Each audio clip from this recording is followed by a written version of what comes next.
Hello বন্ধুরা, আজকের ভিডিওটি একটু আলাদা এবং ইন্টারেস্টিং ভিডিও হতে চলেছে। কারণ আজকে আমরা 15,000 টাকা বাজেটের মধ্যে সেকেন্ড হ্যান্ড 3টি ফোন রেকমেন্ড করব, যেগুলো এই 2024-এ দাঁড়িয়ে যদি আপনি চুজ করেন তাহলে বেস্ট ভ্যালু ফর মানি আপনার জন্য হতে পারে। তবে ভিডিওটি শুরু করার আগে বেশি দেরি করবেন না, চ্যানেলটিকে সাবস্ক্রাইব বা ফলো করে রাখুন, কারণ সেকেন্ড হ্যান্ড ফোন রিলেটেড আরও ইন্টারেস্টিং ভিডিও এই চ্যানেলে আসতেই থাকবে। তাই একটু ভরসা রাখুন আর এই চ্যানেলটিকে সাবস্ক্রাইব করে নিন। আর দেরি নয়, ভিডিওটি শুরু করা যাক।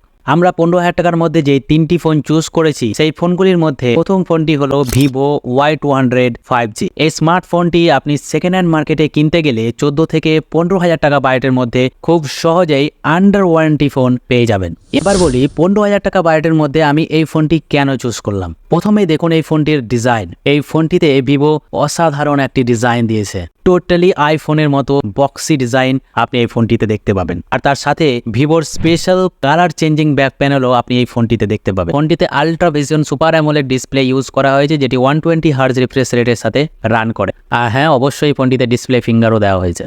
48 mAh এর বিগ ব্যাটারি এবং 44 ওয়াটের ফাস্ট চার্জিংও রয়েছে এই ফোনটিতে। স্ন্যাপড্রাগন 4 Gen 1 প্রসেসর ইউজ করা হয়েছে এই ফোনে, এবং এই ফোনটিতে 64 মেগাপিক্সেল OIS ক্যামেরা ইউজ করা হয়েছে এবং সাথে 2 মেগাপিক্সেলের একটি ডেপথ সেন্সরও দেওয়া হয়েছে। ওভারঅল যদি আমি এই ফোনটির সম্বন্ধে বলি, এই ফোনটি অ্যাকচুয়ালি নর্মাল এবং শৌখিন ইউজারদের জন্য। যেহেতু এই ফোনটি ম্যাক্সিমাম চান্সেস আছে যে ফোনটি আপনি আন্ডার ওয়ারেন্টির মধ্যে পাবেন, তাই এই ফোনের ক্ষেত্রে আপনি একটু রিস্ক ফ্রি হয়েও থাকতে পারেন।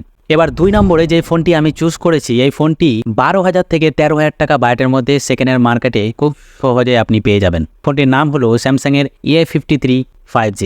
এই ফোনটি অ্যাকচুয়ালি নতুন দাম হচ্ছে 30 থেকে 35,000 টাকার মধ্যে, কিন্তু তার সত্ত্বেও আপনি এই ফোনটি সেকেন্ড হ্যান্ড মার্কেটে 12,000 থেকে 13,000 টাকা বাজেটের মধ্যে এই 2024-এ খুব সুন্দর কন্ডিশনে আপনি পেয়ে যাবেন। হ্যাঁ, তবে তার আগে একটি কথা, এই ফোনটি যেহেতু 2 বছর পুরনো একটি ফোন, সেক্ষেত্রে এই ফোনটি আপনি আন্ডার ওয়ারেন্টি নাও পেতে পারেন। তবে যদি একটু রিস্ক নিয়ে এবং একটু ভালোভাবে চেক করে আপনি ফোনটি পারচেস করতে পারেন, তাহলে এই ফোনটি আপনার কাছে একটা বেস্ট ভ্যালু ফর মানি হয়ে যেতে পারে। তাহলে প্রথমেই দেখে নিই ফোনটির লুক কীরকম দিয়েছে। স্যামসাংয়ের A53 এই ফোনটিতেও খুব সুন্দর ডিজাইন দেওয়া রয়েছে। এতে এই ফোনটি একটা 30 থেকে 35,000 টাকা বাজেটের একটি ফোন, তাই সেই ক্ষেত্রে প্রিমিয়ামনেস কিন্তু অবশ্যই এই ফোনে ফিল করতে পারবেন।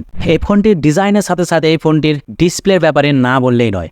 এই ফোনটিতে 120 হার্জের সুপার অ্যামোলেড ডিসপ্লে ইউজ করা হয়েছে, আর এই ফোনটিতে একটি বেস্ট ক্যামেরা সেটআপও ইউজ করা হয়েছে। 64 megapixel main camera sensor, 12 megapixel ultra wide camera, 5 megapixel depth এবং 5 মেগাপিক্সেল ম্যাক্রো সেন্সর এই ফোনটিতে ইউজ করা হয়েছে। তাই এক্ষেত্রে যদি আপনি একটি ক্যামেরা সেন্ট্রিক ফোন খুঁজছেন, তাহলে স্যামসাংয়ের A53 এই ফোনটি আপনি চুজ করতে পারেন। ফোনটিতে প্রসেসর হিসাবে স্যামসাংয়ের Exynos 1280 প্রসেসর ইউজ করা হয়েছে, সাথে 5000 mAh এর ব্যাটারি এবং 25 ওয়াটের ফাস্ট চার্জিংও এই ফোনটিতে সাপোর্ট রয়েছে। তাই বিশেষ করে যারা স্যামসাংয়ের ফোন পছন্দ করেন, স্যামসাংয়ের One UI পছন্দ করেন, তারা অবশ্যই এই 12,000 থেকে 13,000 টাকা বাজেটের মধ্যে এই ফোনটি পারচেস করতে পারেন। পরবর্তী 15,000 টাকা বাজেটের মধ্যে যে ফোনটির ব্যাপারে আমি বলবো, সেই ফোনটি হলো Oppo Reno 8। এই ফোনটিও আপনি প্রায় 13,000 থেকে 14,000 টাকা বাজেটের মধ্যে সেকেন্ড হ্যান্ড মার্কেটে খুব ভালো কন্ডিশনের ফোন আপনি পেয়ে যাবেন। আর ডিজাইনের কথা যদি বলি, Oppo Reno 8 ফোন, এই ফোনটিতে লুকিং এবং ডিজাইন কিন্তু বেশ ভালো। এই ফোনটিতে আপনি 90 হার্জের রিফ্রেশ রেটের সাথে অ্যামোলেড ডিসপ্লে দেখতে পাবেন, এবং এই ফোনটির ডিসপ্লেতে Gorilla Glass 5 এর প্রোটেকশনও দেওয়া রয়েছে। LPDDR4X RAM এবং UFS 3.1 স্টোরেজ, Dimensity 1300 প্রসেসর এই ফোনটিতে ইউজ করা হয়েছে। এই ফোনটিরও ক্যামেরা সেটআপ কিন্তু বেশ ইমপ্রেসিভ, কারণ এই ফোনটিতে 50 megapixel Sony IMX 766 sensor use করা হয়েছে। তার সাথে 8 megapixel ultra wide, 2 megapixel macro এবং 32 মেগাপিক্সেল ফ্রন্ট ক্যামেরা ইউজ করা হয়েছে। এই ফোনটিতে 4500 mAh এর ব্যাটারি এবং 80 ওয়াটের সুপার ভুক চার্জার দেওয়া হয়েছে। তা আপনি যদি একজন Oppo লাভার হন এবং আপনার বাজেট যদি 14,000 টাকার মধ্যে হয়, তাহলে আপনি সেকেন্ড হ্যান্ড ফোন হিসাবে এই ফোনটিকে চুজ করতে পারেন। তবে আপনি এই ভিডিওতে দেখলেন যে কোন 3টি ফোন আপনি 15,000 টাকা বাজেটের মধ্যে পারচেস করতে পারবেন, এবং কীরকম ধরনের ফিচার্স এবং কীরকম ধরনের পারফরমেন্স আপনি এই ফোনটিতে পাবেন, এবং আশা করছি সেটাও আপনি এই ভিডিওতে বেশ ভালোভাবে বুঝতে পারলেন। আর এই ফোনগুলির মধ্যে যে ফোনটি আপনাকে বেস্ট ভ্যালু ফর মানি মনে হয়েছে, কমেন্ট সেকশনে কিন্তু অবশ্যই জানাবেন। আর এই রিলেটেড যদি আরও ভিডিও পেতে চান, তাহলে আপনি কত টাকা বাজেটের মধ্যে সেকেন্ড হ্যান্ড ফোন পারচেস করতে চান, কমেন্ট বক্সে অবশ্যই জানাবেন। তো অবশ্যই সেই বাজেটের মধ্যে কিছু বেস্ট ফোন চুজ করে ভিডিও নিয়ে আসবো। তবে আজকের মতো বিদায় নেব, দেখা হবে পরের ভিডিওতে।